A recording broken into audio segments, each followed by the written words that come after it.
بسم اللہ الرحمن الرحیم۔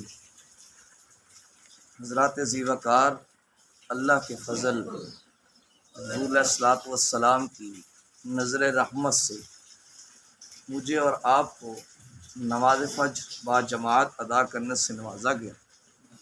اللہ کریم ہم سب کی حاضری کو درجہ قبولیت عطا فرمائے۔ کتاب الایمان کی کچھ نہ کچھ ہماری جو بحث ہے وہ مکمل ہو چکی۔ کل ہم کوئی باقاعدہ طور پہ کوئی اور چیپٹر چھیڑیں گے۔ آج ایک فکری بات دینا چاہتا ہوں جس کا آج بہت زیادہ فقدان پایا جاتا ہے۔ ہر بندہ نیگیٹو سوچنے میں مصروف ہے، ہر بات کو منفی لیا جاتا ہے، جبکہ ہمیں مثبت لینا چاہیے۔ ترمذی شریف کی حدیث پاک ہے، اس حدیث پاک کے آپ نے پورا غور کرنا ہے۔ آقا علیہ الصلوۃ والسلام نے ارشاد فرمایا کہ اگر کوئی بندہ یہ کہتا ہے کہ مجھے شک پڑ گیا ہے کہ میرا وضو نہیں ہے، مجھے شک پڑ گیا کہ میرا وضو نہیں ہے، اب اس سے کہا جائے گا کیا تو بیان حلفی دے سکتا ہے کہ تیرا وضو ٹوٹ گیا؟ تو آگے سے کہے کہ نہیں، میں بیان حلفی تو نہیں دے سکتا، یعنی اتنا مجھے یقین نہیں ہے کہ میں بیان حلفی دے دوں کہ میرا وضو ٹوٹ گیا ہے۔ اب شریعت اسلامیہ یہ کہتی ہے کہ پھر تو اسی وضو کے ساتھ نماز پڑھ، پھر تو اسی وضو کے ساتھ نماز پڑھ۔ یہ حدیث پاک ہے۔ اس حدیث پاک سے پتہ یہ چلتا ہے کہ جو اسلام ہے نا، وہ چاہتا یہ ہے کہ بندے مثبت سوچیں، بندے مثبت سوچیں، منفی نہ سوچیں۔ حالانکہ وضو اور نماز کا مسئلہ ہے، لیکن بیان حلفی نہیں دے سکتے تو پھر اسی وضو کے ساتھ نماز پڑھے گا۔ تو ہمیں بھی ہر معاملات میں مثبت سوچنا چاہیے۔ کسی بندے کے اندر ہمیں داخل ہونے کی کوئی ضرورت نہیں ہے، پہلے اپنے اندر ہم داخل ہو جائیں۔ جب ہم اپنے اندر داخل ہو جائیں گے تو پھر اگلے کی خود بخود ہمیں سمجھ آ جائے گی۔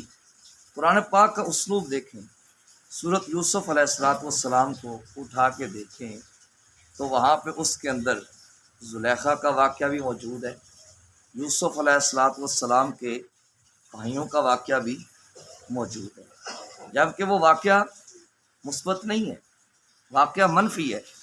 تو مجھے آپ بتائیں، جو حضرات ترجمہ پڑھتے ہوں، تفسیر پڑھتے ہوں، کیا سورۃ یوسف علیہ الصلوۃ والسلام کے اندر اللہ تعالیٰ نے یوسف علیہ السلام کے بھائیوں کے نام ذکر کیے؟ نہیں کیے۔ کیوں؟ ان کا جو کردار ہے وہ مثبت نہیں ہے، تو اللہ تعالیٰ نے ان کے نام ذکر نہیں کیے، ان کا کام ذکر کر دیا۔ اس سے جو عزیز مصر کی بیوی ہے، اس کا بھی نام ذکر نہیں کیا، جبکہ اس کا کام ذکر کر دیا۔ تو جو اس بات ہے یعنی مثبت ہے، سیدنا یوسف علیہ الصلوۃ والسلام کا جو کردار عظیم ہے، اللہ تعالیٰ نے بار بار اذ قال یوسف اذ قالوا لیوسف اقتلوا یوسف قال قائل منهم لا تقتلوا یوسف قالوا أئنك لأنت یوسف قال انا یوسف وهذا اخی یوسف وایھا الصدیق۔ تو اللہ تعالیٰ نے بھی جو مثبت کردار ہے اس کا ذکر فرمایا ہے، منفی کا ذکر نہیں فرمایا۔ جب اللہ کی خواہش یہ ہے، اللہ پاک کا طریقہ یہ ہے کہ اللہ پاک مثبت ذکر فرماتا ہے، منفی کو چھپاتا ہے، تو ہم کیوں مثبت چھوڑتے ہیں اور منفی سوچتے ہیں؟ اسی طرح ایک غزوہ ہو رہا ہے، آقا علیہ الصلوۃ والسلام تشریف فرما ہے، مسلمانوں اور کافروں کا غزوہ ہو رہا ہے۔ ایک مسلمان نے کافر کو قتل کرنے کی کوشش کی تو اس نے کلمہ پڑھ لیا، جو کافر تھا اس نے کلمہ پڑھ لیا، لیکن مسلمان نے اس کے باوجود اس کو قتل کر دیا۔ اب کیس آقا علیہ الصلوۃ والسلام کی بارگاہ میں پیش کیا گیا۔ صحابی رسول صلی اللہ علیہ وبارک وسلم نے عرض کیا، یا رسول اللہ صلی اللہ علیہ وآلہ وسلم، اس نے میرے تلوار کے ڈر کی وجہ سے کلمہ پڑھ لیا، اس نے میری تلوار کی ڈر کی وجہ سے کلمہ پڑھ لیا، پھر اس لیے میں نے اس کو قتل کر دیا۔ تو آقا علیہ الصلوۃ والسلام نے جو بات عطا فرمائی نا، وہ بڑی ہی قابل توجہ، کاش کہ ہمیں یہ بات سمجھ آ جائے۔ تو آقا علیہ الصلوۃ والسلام نے فرمایا کیا تو نے اس کے اندر داخل ہو کے جھانک لیا تھا؟ کیا تو نے اس کے اندر داخل ہو کے جھانک لیا تھا کہ وہ تیری تلوار کی ڈر کی وجہ سے پڑھ رہا ہے یا اللہ کی رضا کے لیے پڑھ رہا ہے؟ تو بھائی کسی کے اندر داخل ہونے سے پہلے، کسی پر الزام تراشی کرنے سے پہلے اپنے آپ کو دیکھیں۔ میاں صاحب کا شعر ہے نا، برے بندے نو میں لبن ٹریا، برا نہ لبا کوئی، جد میں اندر جاتی ماری میں تو برا نہ کوئی۔ یہ نظریہ ہمارا ہوگا تو پھر ہم کامیاب ہوں گے۔ جب ہم نے ہر بندے کو حقیر سمجھنا شروع کر دیا نا کہ فلاں بندے کے اندر یہ خرابی ہے، وہ یہ کام نہ کرے، نظام نہیں چلے گا۔ یاد رکھ لیں، حضرت سفیان ثوری رحمۃ اللہ تعالی علیہ بہت بڑے اللہ کے جلیل القدر ولی ہیں، ان کی ولایت کا یہ عالم ہے۔ کہتے دو موقع پہ میں نے دیکھا، ایک بندے کو دیکھا بیت اللہ کے اندر، وہ بڑا دھاڑے مار کے رو رہا تھا خلاف کعبہ کو پکڑ کے۔ کہتے جب میں نے وہ کیا، مراقبہ کیا، تو کیا دیکھا کہ اس کے دل میں دنیا کی محبت تھی۔ اور ایک بندے کو، سبحان اللہ نہیں، اللہ اکبر، پھر ایک بندے کو دیکھا کہ وہ عراق میں پیسوں کی ہتھیلیاں گن رہا ہے، بڑے پیسے گن رہا ہے، لیکن اس کا دل اللہ اللہ کر رہا ہے۔ ٹھیک ہے، یہاں تک کہ ولی ہیں۔ ان کے پاس ایک دفعہ لوگ آئے، دعا فرمائیں جی اللہ بارش عطا کرے۔ انہوں نے دعا کی تو ان کو الہام ہوا کہ یہاں پہ ایک بندہ ہے جو بڑی دیر سے ہماری نافرمانی کر رہا ہے، وہ یہاں سے چلا جائے، ہم بارش دے دیں گے۔ اچھا اب چاہیے کیا تھا کہ حضرت سفیان ثوری بندہ ڈھونڈتے، ایسے ہی نا، یعنی جہاں جو اس طرح ان کو حکم آیا تھا وہ بندہ ڈھونڈتے کہ وہ کون بندہ ہے جس کی وجہ سے بارش نہیں ہو رہی، لیکن آپ نے اپنا ہی سامان اکٹھا کرنا شروع کر دیا۔ خادم نے کہا حضور کدھر جانے کی تیاری ہے؟ تو کہا بھائی اللہ سے بارش مانگی تھی، تو اللہ نے فرمایا کہ یہاں پہ ایک برا بندہ رہتا ہے، اس کی وجہ سے بارش نہیں ہو رہی، تو مجھے تو اپنے آپ سے برا کوئی نظر نہیں آیا، مجھے تو کوئی اپنے آپ سے برا نظر نہیں ہے، لہذا میں جا رہا ہوں۔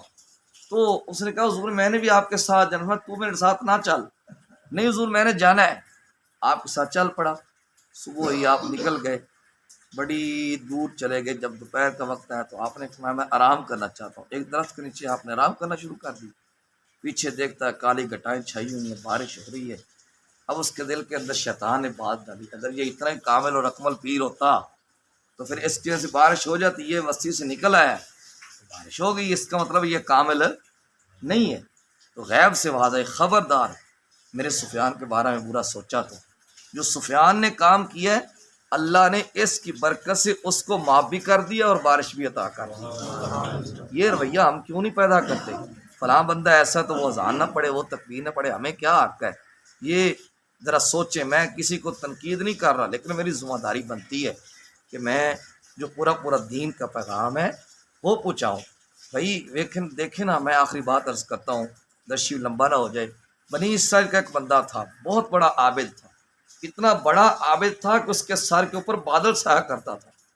ایک گناہ گار نے خیال کیا کہ میں اس کی صحبت میں جا کے بیٹھ جاتا ہوں، اس کی برکت سے شاید مجھے معافی مل جائے۔ جب وہ گیا نا، اس نے کہا چل اٹھ، تیری وجہ سے لوگ مجھے بھی گندا کہیں گے، تیری وجہ سے لوگ مجھے بھی گناہ گار کہیں گے، چل اٹھ یہاں سے چل۔ اچھا ابھی اتنی بات ہوئی تو جو بادل کا ٹکڑا تھا نا، اس کے سر سے اٹھا اور دوسرے کے سر کے اوپر جا کے بیٹھ گیا۔ اب جو اس وقت کے نبی تھے ان کو وحی ہوئی، یہ جو عابد تھا نا، اسے کہو اب زیرو سے کام شروع کرے، اسے کہو اب زیرو سے کام شروع کرے، اور جو یہ گناہ گار تھا اس کو ہم نے ہیرو بنا دیا۔ 1 منٹ لگتا ہے بھائی، 1 منٹ بھی نہیں لگتا برباد ہونے میں اور آباد ہونے میں۔ اس لیے توبہ کریں، ایسے نظریوں سے ہمیں توبہ کرنی چاہیے، اس بات کی طرف جانا چاہیے، منفی نہیں سوچنا چاہیے، ورنہ ہم منفی سوچیں گے تو پھر پہلے ہم اپنے اندر جھانکیں، ہم نے ماضی میں کیا کیا ہے اور کیا کچھ نہیں کیا۔ جب اپنا احتساب کریں گے تو دوسرے کی خود بخود جو ہے وہ سمجھ آ جائے گی۔ اللہ پاک سے التجا ہے، اللہ پاک ہماری سوچوں کو ہمیں پکیزہ کر دے اور پکیزہ رکھنے کی توفیق عطا کر دے۔ صلی اللہ تعالی علی حبیبہ الاعلی سید الانبیاء محمد وعلی آلہ واصحابہ اجمعین برحمتک یا ارحم الراحمین۔